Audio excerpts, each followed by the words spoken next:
জীবনের কিছু কিছু ক্ষেত্রে সত্যি কথা বলবার জন্য সবসময় সাহসের প্রয়োজন পড়ে না।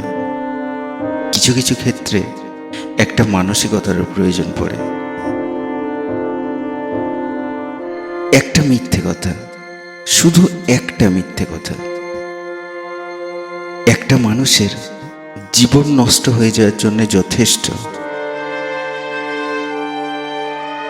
একটা মিথ্যে কথা একটা মানুষকে মৃত্যুর দোরগোড়ায় পর্যন্ত দাঁড় করিয়ে দিতে পারে। কিন্তু সেই ভুলটাকে নিয়ে এগিয়ে চলা মানুষটা কখনোই সেটা বুঝতে পারবে না। তার কাছে তার দোষের কোনো মূল্য নেই। সামনের মানুষটা যে তাকে কতটা ভালোবাসা দিয়েছে সে সেটা কখনোই ভাবে না। সবসময় সে তাকে দোষ দিতেই থাকে। কিন্তু সে যদি নিজের দোষটা একবার ভাবে, বুঝতে পারবে সে কতটা দোষী। সে হাজার অন্যায় করেও সবসময় মাথাটা তুলেই থাকে।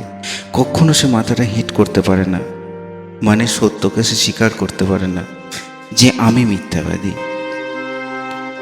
সামনের মানুষটার ভুলটা কি থাকে? তার দেয়া অফুরন্ত ভালোবাসা, যার সেই মানুষটা কখনো কদর করতেই পারেনি। যদি কদর করতে পারত, কখনোই সে মিথ্যে কথা বলে আসতে পারত না তোমার জীবনে।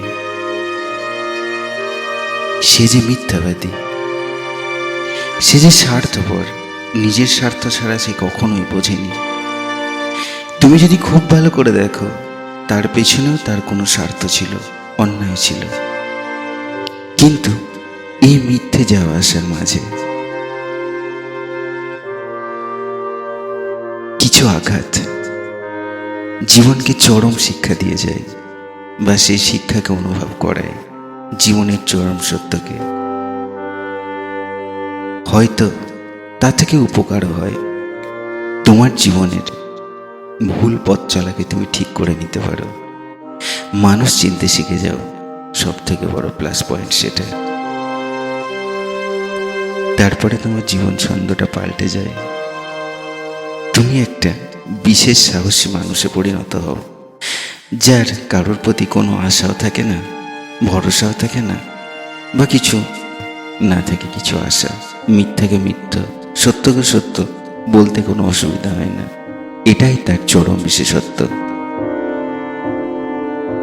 কিন্তু তবু হারানো তো হারানোই, হারিয়ে যাওয়া তো হারিয়ে যাওয়াই।